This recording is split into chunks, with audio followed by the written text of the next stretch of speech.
Êxodo 4, nós vamos ler os versículos 24 a 26. Estando Moisés no caminho, numa estalagem, encontrou-o o Senhor e o quis matar. Então Zípora tomou a pedra aguda, cortou o prepúcio de seu filho, lançou-o aos pés de Moisés e lhe disse: sem dúvida tu és para mim esposo sanguinário. Assim o Senhor o deixou. Ela disse esposo sanguinário por causa da circuncisão. Meus queridos irmãos, há determinados textos na Bíblia que são muito difíceis de interpretação. E esse é um dos textos que, para mim, é um dos textos mais estranhos e enigmáticos que a gente tem nas Escrituras Sagradas, e os irmãos devem ter percebido isso na medida em que nós lemos, se você prestou atenção no que o texto das Escrituras Sagradas está nos falando aqui. O que está acontecendo aqui é alguma coisa relacionada à questão da circuncisão. E também é um tema complexo para a gente poder falar no amanhã, mas eu gostaria de trabalhar aqui com vocês. O que aconteceu aqui nesse texto? Deus chamou Moisés para uma grande missão. A missão de libertar o povo dele, que estava cativo por 400 anos, debaixo de um império acachapante que era o Império Egípcio, sofrendo violentamente, porque nos últimos dias Faraó tinha se tornado ainda mais duro, eles eram escravos e as coisas estavam cada vez mais complicadas para o povo de Deus ali. E Deus então vai escolher um homem que tinha uma formação fantástica, porque foi criado no palácio de Faraó, e que sabia fluentemente a língua egípcia, conhecia a cultura, e foi chamar esse homem que estava lá no deserto, um homem chamado Moisés, que há muito tempo já tinha desistido de qualquer projeto maior na vida, e queria muito mais era viver lá na roça, sem muitas preocupações, casou, arrumou a sua vida para lá, e de repente Deus aparece a Moisés e diz: Moisés, eu tenho uma tarefa para você. E Moisés então se vê com um grande desafio de libertar o povo de Deus. E ele vai muito relutantemente, como nós estudamos aqui no domingo passado, relutantemente ele não sabia muito como fazer, arrumou uma série de desculpas, e no caminho, quando ele está chegando ao Egito, Deus o encontra num estaleiro e quer matá-lo. Não é estranho? Deus o chama para a missão, ele se dirige para a missão, e no meio do caminho Deus resolve matá-lo. Alguma coisa está muito errada ali com Moisés, e Deus então o confronta de uma forma absolutamente forte e o quer matar. Ora, fica então a pergunta para a gente: o que esse texto está querendo dizer? Que essa é uma das perguntas fundamentais todo leitor das Escrituras Sagradas tem que fazer. A primeira pergunta é: o que eu vejo no texto? E o que você vê no texto é exatamente o que eu acabei de contar, o que nós acabamos de ler. Mas o que é que esse texto quer dizer é o que a gente precisa entender aqui nesse texto e aplicar isso para o nosso coração, para que a gente saia daqui exatamente tentando entender a mente de Deus e como é que Deus trabalha. Bem, vamos tentar entender um pouquinho que a questão que está relacionada aqui é a questão da circuncisão. Quando Deus chamou Abraão, 400 anos antes, ao chamar Abraão, Deus chamou dando algumas informações muito importantes. Se você quiser caminhar comigo, você pode abrir aí em Gênesis.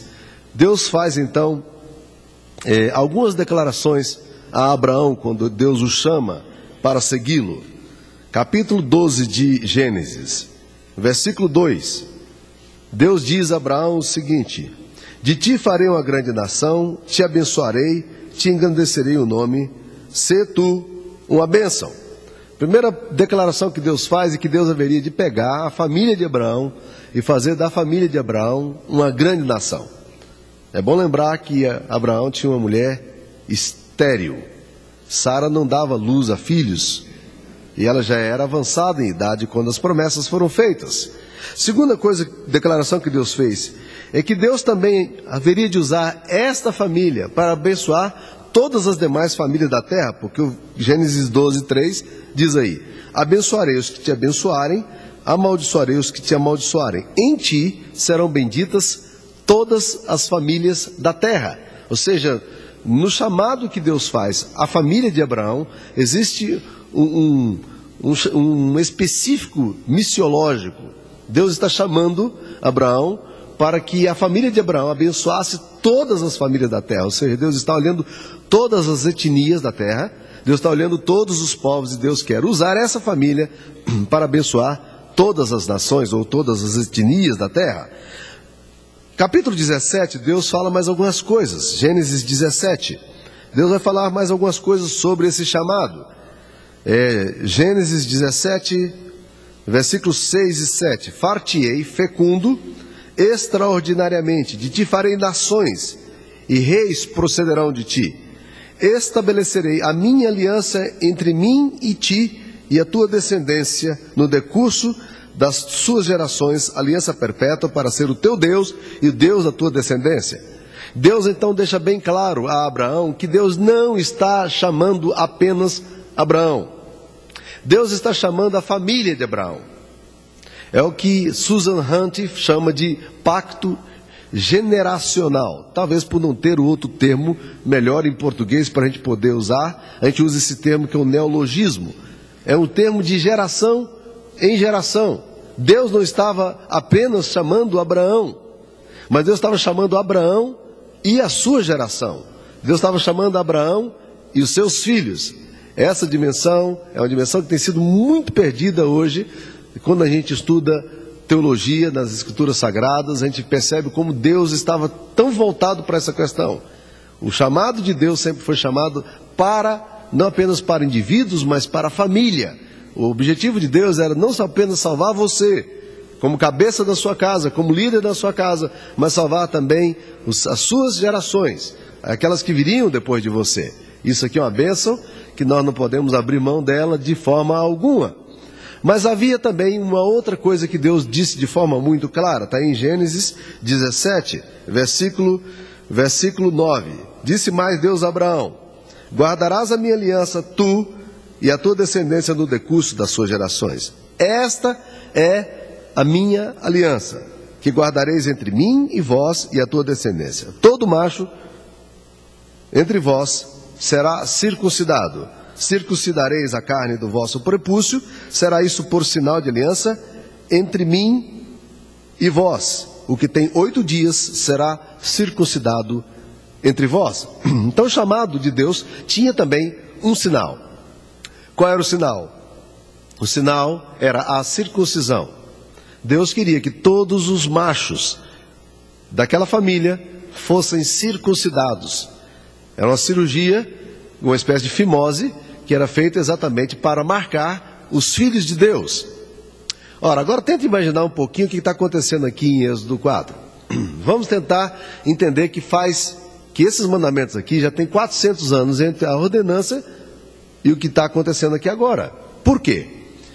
Porque depois disso nós vemos que Deus chama Isaac, depois Deus chama Jacó, e a família de Jacó, por causa da fome que veio sobre Arã e Canaã, onde eles moravam, essa família se desloca agora para o Egito. E nós sabemos o que aconteceu no Egito. No Egito, aquela família foi, pouco a pouco, despersonalizando a sua fé. Foi perdendo a capacidade de entender todas as questões relacionadas. E depois, é bom considerar que no Egito havia deuses de uma cultura muito forte. E para aquele contexto, deuses fortes representavam, deuses de culturas mais fortes representavam deuses mais poderosos.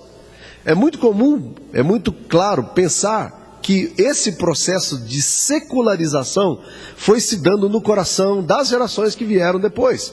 Por quê? Se tornaram escravos. A Bíblia diz que levantou-se outro rei depois de José, que não tinha conhecido José, e esse rei começou a escravizar, e nós ouvimos os relatos logo no início de Êxodo, que eles então começaram a se sentir ameaçados com o crescimento do povo judeu, que eram escravos, que estavam ali, e ele então começou a fazer uma faxina étnica. Faraó começou a mandar matar, exterminar todas as crianças do sexo masculino, para que não nascessem mais filhos judeus.